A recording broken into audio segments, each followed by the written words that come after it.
The white lace of my wedding dress feels heavy as I stand behind the floral curtain. I can hear the soft music playing in the ballroom. Today is supposed to be the best day of my life, the day I marry Caleb. But my heart is racing for the wrong reason. Just outside the curtain, I hear a familiar, sharp voice that makes my skin crawl. It is Vanessa, my mother-in-law. She is talking to a group of her wealthy friends, and she doesn't know I am standing right there. She's a sweet girl, really? Vanessa says with a fake sigh that sounds like a whistle. But let's be honest. She comes from nothing. I had to pay for everything from the flowers to the champagne. Without my money, Caleb would be marrying her in a backyard with paper plates. Her friends let out a cruel synchronized laugh.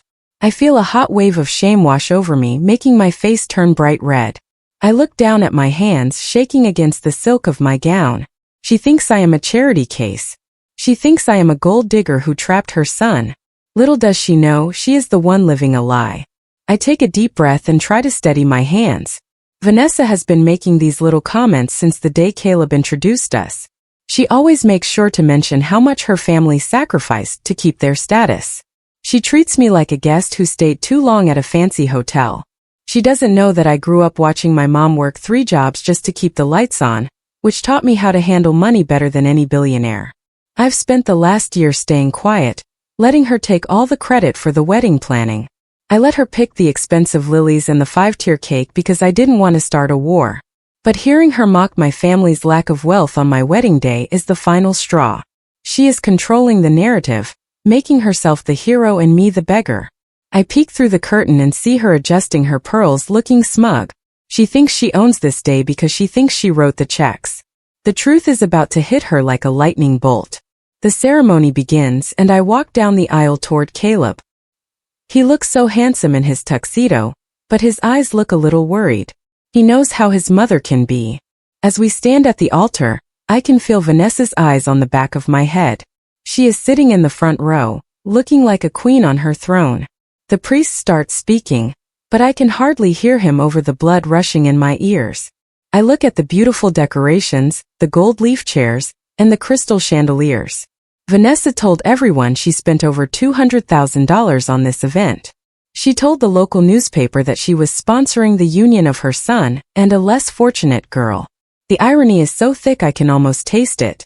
I realize that her entire identity is built on this idea of being the wealthy benefactor. She needs me to be poor so she can feel powerful. But the bank accounts she thinks are full are actually empty. I know because I am the one who saw the red ink on her statement 6 months ago. After the vows are exchanged and we are officially married, the reception begins. The ballroom is a sea of silk and expensive perfume. Waiters move through the crowd with trays of appetizers that cost more than my first car. Vanessa is in the center of the room, holding court. I watch her from the head table as she greets the mayor and several big business owners. It was quite an expense. I hear her tell a woman in a shimmering blue dress. But I wanted my son to have the best, even if his bride's family couldn't contribute a single dime. It's a burden I'm happy to carry for the sake of the family name. My husband, Caleb, squeezes my hand under the table. "Don't listen to her, Naomi," he whispers. "You know how she gets when people are watching." I look at him and realize he still doesn't know the truth either. He thinks his mother is still the wealthy woman she used to be. He has no idea that she's been using his inheritance to pay off her mounting gambling debts. I remember the day I found out. It was a rainy Tuesday, and I was at Vanessa's house helping her organize some old mail. She had left her study door open, and a stack of papers had fallen off the desk. When I went to pick them up, I saw a final notice from a high-stakes casino in Macau. Then I saw the foreclosure warning for her summer home. My heart stopped. Vanessa wasn't rich anymore. She was drowning in debt. She had been selling off her jewelry and replacing it with high-quality fakes just to keep up appearances. When she realized I had seen the papers, she didn't apologize. She threatened me. She told me if I ever told Caleb, she would make sure he left me. She said no one would believe a waitress's daughter over a pillar of society like her. I stayed silent back then because I was scared. I didn't want to lose Caleb. But as I sit here at this wedding, watching her lie to our guests, I realize that my silence is what gives her power. The night moves on and it is time for the speeches.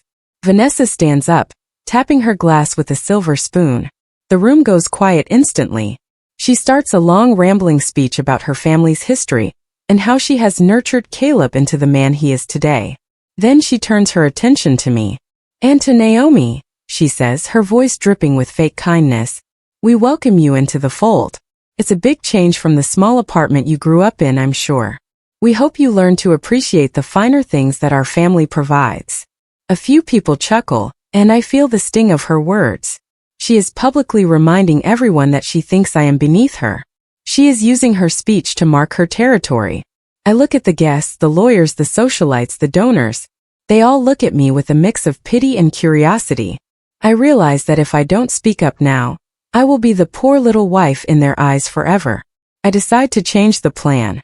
I stand up slowly as Vanessa finishes her speech. I can see the surprise on her face. She didn't expect me to say anything. I wasn't even on the list of speakers. Caleb looks at me, his eyebrows raised in a question. I give him a small reassuring nod. I walk over to the microphone, the train of my dress rustling behind me. I can feel the tension in the room. Vanessa tries to take the microphone back, but I hold on to it firmly. "Thank you, Vanessa, for those interesting words," I say into the mic. My voice is steady and clear. "You've talked a lot tonight about what this family provides and the expenses you've covered.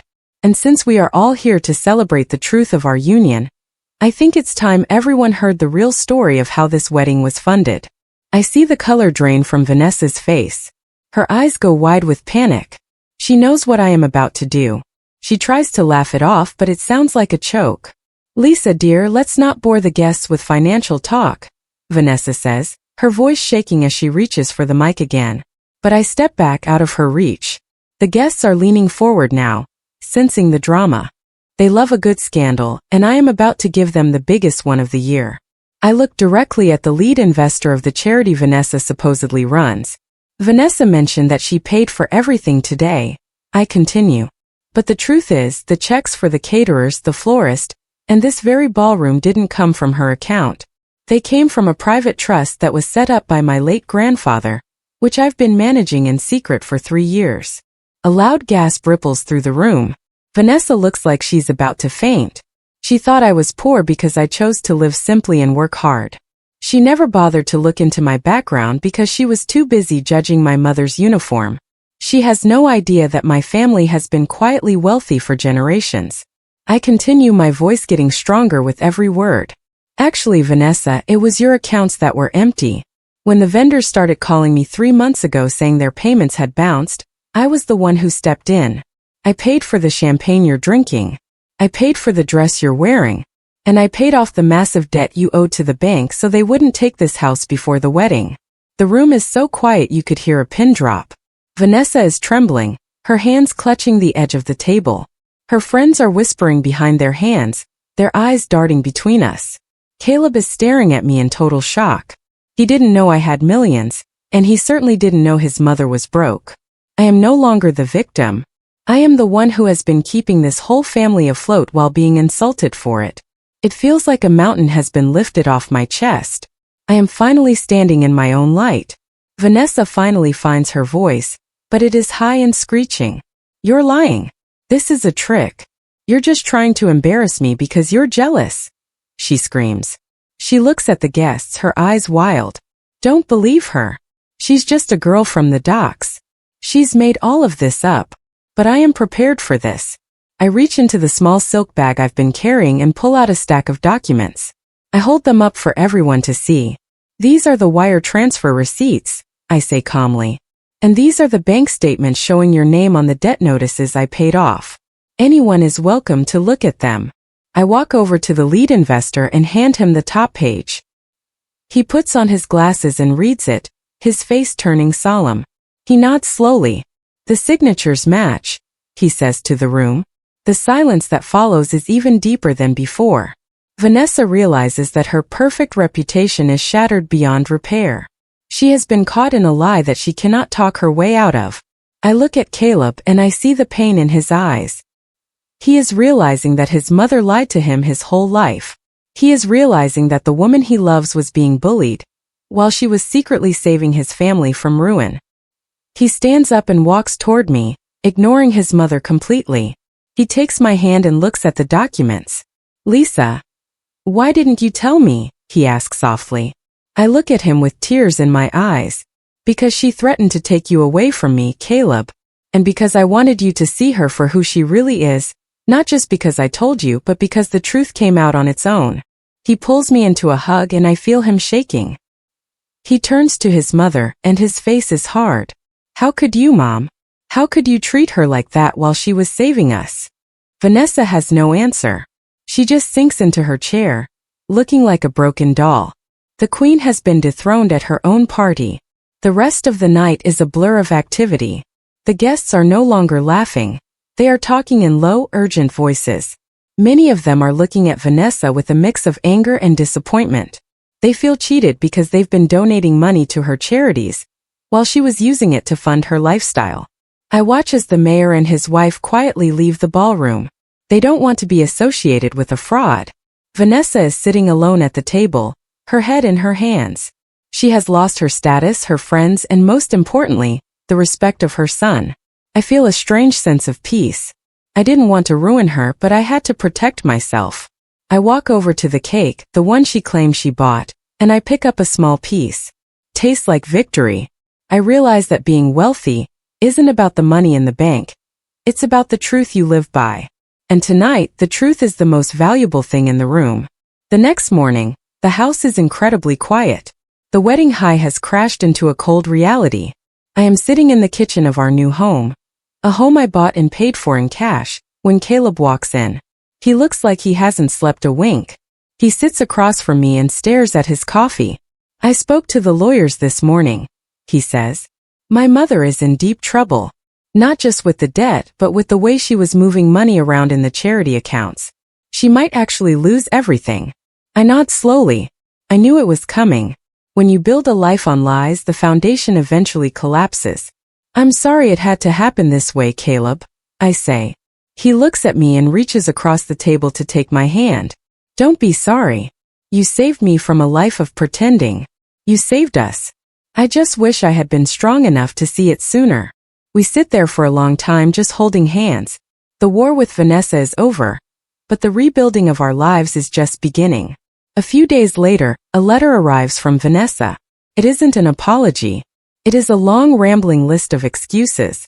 She claims she was misunderstood, and that she only took the money to protect the family's image. She begs me to use my trust fund to hire a better legal team for her. She even has the nerve to say that I owe her, because she introduced me to Caleb. I read the letter twice, then I slowly rip it into small pieces and drop it into the trash. I am done being her bank account. I am done letting her use my kindness as a weapon. I realize that some people never change, no matter how much truth you show them. They will always see themselves as the victim in a story they wrote. I look at the wedding photos on the counter, the ones where I am smiling and she is looking away. I am glad those days are over. I am no longer the girl behind the curtain. I am the woman who owns the stage. The news of the wedding scandal spreads quickly through the city. The local newspaper runs a front-page story about the fall of the house of Vanessa. People who once bowed to her are now making fun of her in the streets. It is a harsh lesson in how fast status can vanish. I am busy focusing on my own work, expanding my grandfather's trust into a foundation that actually helps people in need. I make sure that every dollar is tracked and every project is transparent. I want to build something real, something that doesn't rely on pearls and fake smiles. Caleb is working with me, learning the ropes of real business. He is discovering that he has a talent for it, one that his mother never let him explore because she wanted him to be a socialite. We are growing closer every day, bound by the truth we shared. The wedding wasn't just a ceremony, it was an awakening. One afternoon, I am at the office when my assistant tells me there is someone in the lobby who insists on seeing me. I have a feeling I know who it is. I walk out and see Vanessa standing there. She looks older, her hair unkempt and her expensive suit looking wrinkled. She doesn't look like a queen anymore. She looks like a desperate woman. "Lisa, please," she whispers as soon as she sees me. "The bank is taking the house tomorrow. I have nowhere to go. Surely you can't be this cruel to your husband's mother." I look at her and for the first time I don't feel any anger. I just feel pity. She still doesn't get it. She thinks I am being cruel by not rewarding her for her lies. Vanessa, I say firmly. I am not the one who took your house. Your choices did that. I spent 3 years trying to be your friend and you mocked me for it. I am not your safety net anymore. She starts to cry, but they are the fake tears I've seen 1,000 times before. I turn around and walk back to my office, closing the door behind me. The fallout continues as more of Vanessa's secrets come to light. It turns out she had been forging signatures on Caleb's inheritance documents for years. The legal team tells us that she could face serious jail time. Caleb is devastated, but he is also resolute. He knows that justice has to be served. We spend many nights talking about the complexity of family and how love can be used to manipulate. He tells me about his childhood, about how his mother always made him feel like he was never good enough unless he was perfect. I tell him about my mother, who taught me that honesty is the only thing you can truly own. We are healing step by step. The wealth I have is now a tool for our future, not a secret I have to hide. I feel a sense of freedom I never thought possible. I am no longer defined by what I don't have. I am defined by the person I chose to become. The trial for Vanessa begins a few months later. It is a media circus, but we stay as far away as possible. We provide the documents and the testimony through our lawyers. We don't need to be there to see her fall. We hear that she tried to blame me again in court, telling the judge that I manipulated the accounts. But the evidence is too strong. The wire transfers, the bounce checks, and the fake jewelry appraisals all point to her. She is sentenced to 3 years of house arrest and a massive fine that will take the rest of her life to pay off. When the news reaches us, Caleb just nods. It's over, he says. We sit on our porch watching the sunset over the city. The air feels cleaner. The shadow of his mother is finally gone. We are ready to start our real life together, one built on a foundation of trust and respect. The wedding was the end of one story, but it was the beginning of a much better one. Life moves forward in a beautiful, steady way. Our foundation is doing great work, funding schools and clinics in the neighborhoods where I grew up. My mother is the head of our community outreach program, and she is happier than I've ever seen her. She no longer has to work 3 jobs, but she still works just as hard because she loves helping people. Caleb has become a respected businessman in his own right, known for his fairness and his word. We are a team in every sense of the word. People sometimes still ask about the wedding incident, but we just smile and move on. We don't need to dwell on the past. We have a future to build. I look at my wedding ring sometimes and remember the day I stood behind that curtain, listening to the lies. I'm glad I walked out. I'm glad I spoke up. I'm glad I showed everyone what I really did. A year after the wedding, we decide to have a small, private dinner to celebrate our anniversary. We invite only our closest friends and family, the ones who stood by us when things got messy. We sit around a wooden table in our garden, eating simple food and laughing until our sides ache. There are no crystal chandeliers or 5-tier cakes, just good people and honest conversation. I look around the table and see my mother laughing with Beatrice, Caleb's aunt who supported us. I see Caleb looking at me with so much love it makes my heart swell. This is what a real family decision looks like. It's not about who has the most money or who can buy the most flowers. It's about who shows up when the lights go out. I feel a deep sense of gratitude for the life we've built. It's a quiet victory, but it's the most important one I'll ever have. As the night winds down, Caleb pulls me aside for a moment. He hands me a small box. Inside is a necklace, not a fake pearl or a diamond meant for show, but a simple gold locket. Inside the locket is a photo of us on the day we met, both of us looking young and a little bit nervous. To the woman who saved me, he says, his voice thick with emotion. I put the necklace on, feeling the weight of it against my skin. Feels right. I think about Vanessa, sitting in her small apartment, probably still wondering where it all went wrong. I hope that one day she finds the truth, but I know it's not my job to show it to her anymore. I have my own life to live, and it is a good one. I turn back to the party, the sound of laughter filling the air. This is my world now, and it is built to last. A few weeks later, I am walking through the city when I see a familiar face in a crowded cafe. It is one of Vanessa's old friends, the woman in the shimmering blue dress from the wedding. She sees me and hesitates, then she walks over. Lisa, she says, her voice cautious. I just wanted to say, we were wrong about you. We all were. We were so caught up in Vanessa's stories that we didn't see the person right in front of us. I look at her and smile a polite, distant smile. I appreciate you saying that, I say. But I didn't do it to prove you wrong. I did it because it was the right thing to do. She nods, looking a bit ashamed. I know. And I think that's why it hurt her so much. You didn't play her game. I walk away, feeling a sense of closure. The people who once judged me are now seeing the truth. It's a good feeling, but it's not the thing that drives me. I am driven by the work I do and the love I have. The seasons change, and our home is filled with the sounds of a new life. We are expecting our first child in a few months, and we are already planning the nursery. It won't be filled with designer furniture or gold leaf. It will be a place of comfort and joy, filled with books and handmade toys. We want our child to grow up knowing that their worth isn't measured by a bank account, but by the kindness they show to others.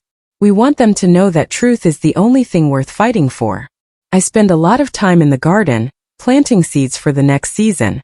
It's a peaceful, steady process that reminds me of how far we've come. I look at the house, the one I bought with the money my grandfather saved for me, and I feel a sense of belonging. This is where we are going to raise our family. This is where we are going to be happy. One day, Caleb comes home with a box of old photos he found in a storage unit. We spend the evening looking through them, seeing the history of a family that was lost in the pursuit of status. We see photos of Vanessa when she was young, looking happy and full of life. It's sad to see how she changed, how she let greed and fear turn her into someone else. We decide to keep the photos, but we put them in the back of the closet. We don't want to forget where we came from, but we don't want to live there either. We are focused on the photos we are taking now, the ones of us building our foundation, helping our community, and preparing for our baby. We are creating a new history, one that is honest and bright. The past is a lesson, but the future is a gift. On the evening of our second anniversary, we go back to the ballroom where it all happened. It's being used for a charity event for our foundation. I stand in the middle of the room, the same place where I stood with the microphone 2 years ago. The crystal chandeliers are still there, but they don't look as intimidating anymore. I see the people in the crowd, real people doing real work to make the world better. I see Caleb standing by the stage looking at me with a proud smile. I realize that the wedding wasn't just the day I married the man I love. It was the day I married the truth. I walk up to the podium to give the opening speech, and I don't feel any fear. I know exactly who I am and what I've done. My mother-in-law mocked me at our wedding, and she thought that was the end of my story. She didn't realize it was only the beginning. The truth spoke, and now everyone can finally hear it.